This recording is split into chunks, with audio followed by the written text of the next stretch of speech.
हो गया? चलो बेटा नेक्स्ट, लास्ट हमारा क्वांटम नंबर है spin quantum number. It is denoted by small S. Okay, spin quantum number. इस क्वांटम नंबर को बाद में ऐड किया था, it was added by Pauli.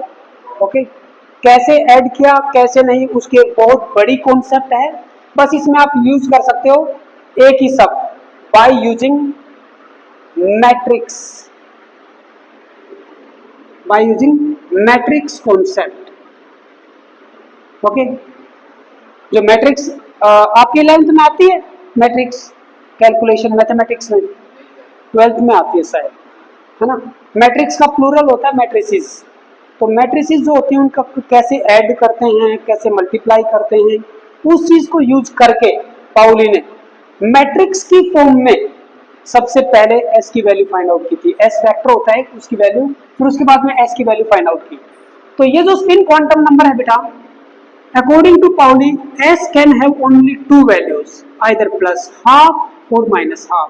अब देखिए भाई, इलेक्ट्रॉन जब न्यूक्लियस के चारों तरफ घूम रहा है तो मैंने आपको क्या बताया था कि ये इलेक्ट्रॉन या तो ऐसे स्पिन कर रहा होता है ना, जब ये घूम रहा है तब, और या फिर ये ऐसे स्पिन कर सकता है ना, आइदर क्लॉकवाइज। अगर हम सामने से देखें, मान लो ऐसे घूम रहा है तो दिस इज क्लॉकवाइज, और अगर ये ऐसे घूम रहा है तो दिस इज एंटी क्लॉकवाइज। अब अगर कोई ये कहे कि सर इसको किसके लिए रख दें, एंटी क्लॉकवाइज के लिए, भाई ये जो दोनों वैल्यू है ना, ये ऐसे हम नहीं बोल सकते कि ये तो क्लॉकवाइज के लिए ही होगी और ये एंटी क्लॉकवाइज, नो। ये एक अगर क्लॉकवाइज के लिए है तो दूसरी एंटी क्लॉकवाइज के लिए, इस टर्म में बात कर सकते हैं। यानी कि प्लस हाफ अगर एंटी क्लॉकवाइज है, if okay, if it is anti clockwise, तो डेफिनेटली फिर माइनस हाफ की जो वैल्यू होगी ना, वो इलेक्ट्रॉन की किस वैल्यू को शो करेगी, किस स्पिन को, क्लॉकवाइज स्पिन को बताएगी। Okay, clockwise spin. लेकिन ये आपस में रिलेटिव हैं, ओके, एक दूसरे के रेस्पेक्ट में है। अगर प्लस हाफ को मैं क्लॉकवाइज लूंगा तो माइनस हाफ को एंटी क्लॉकवाइज, क्योंकि दो ही स्पिन पॉसिबल है हमें, इसलिए इसकी दो ही वैल्यू होगी।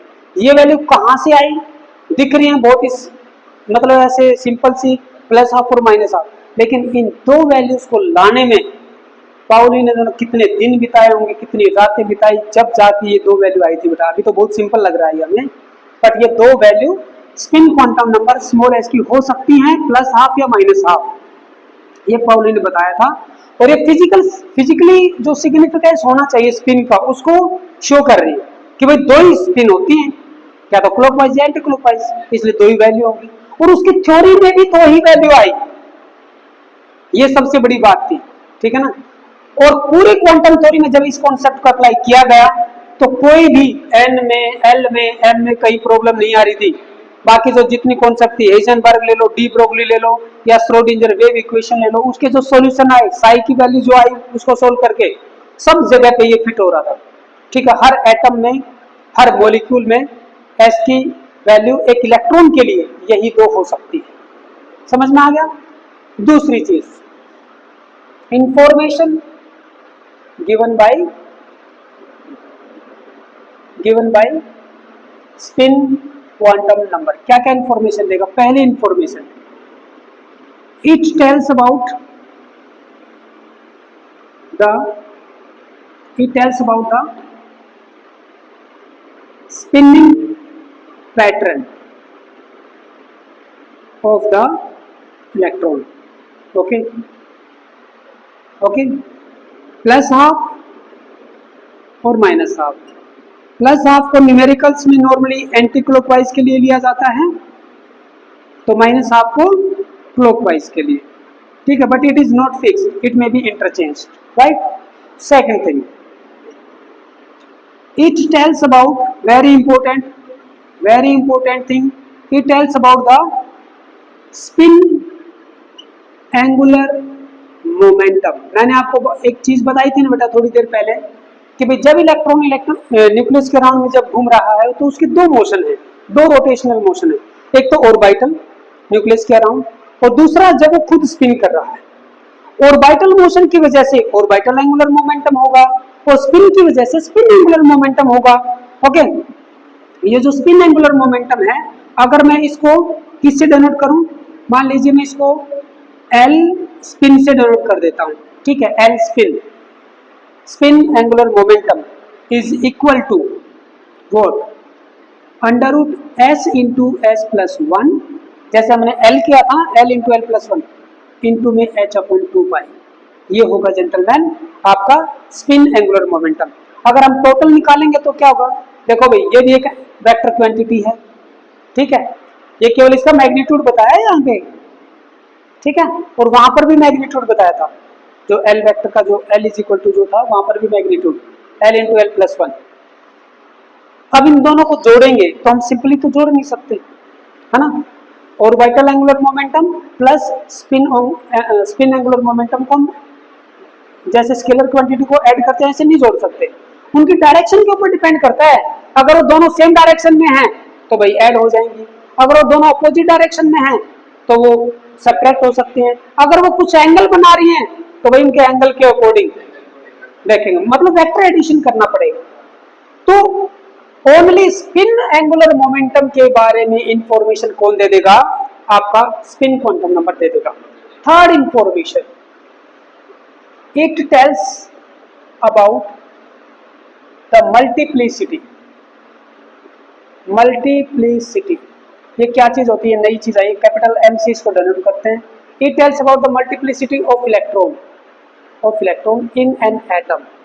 कैसे भाई, देखो जो m होता है ना, m multiplicity, it is equal to 2 capital S plus 1। अब ये कैपिटल S क्या है, कैपिटल S होगा sum of spins, sum of spins. जैसे मान लीजिए किसी भी एटम के अंदर, किसी भी एटम के 3 ऑर्बिटल हैं, px py pz।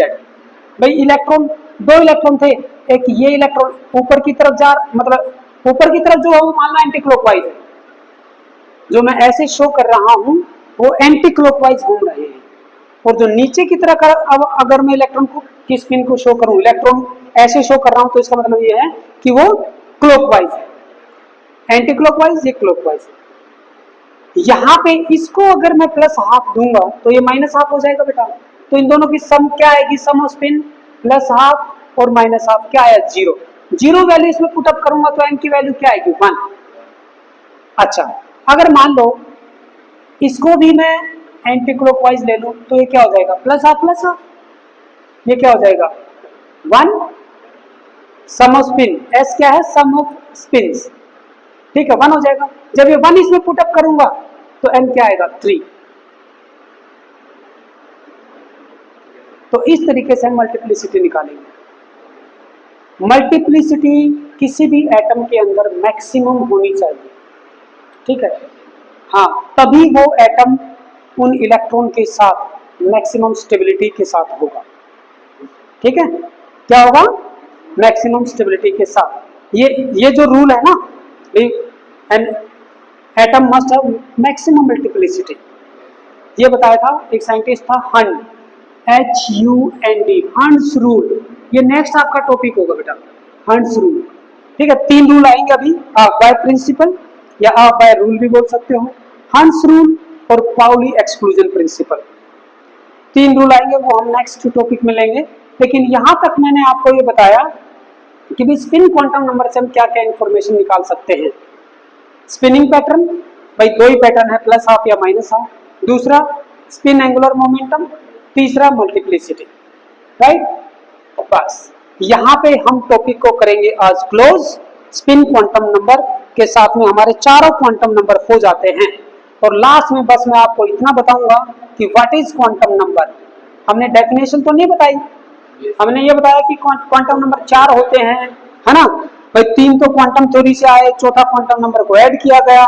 लेकिन क्वांटम नंबर है क्या, लिखो बेटा, it is the, these are, ऐसे करके लिखेंगे, दीज आर 4 नंबर्स,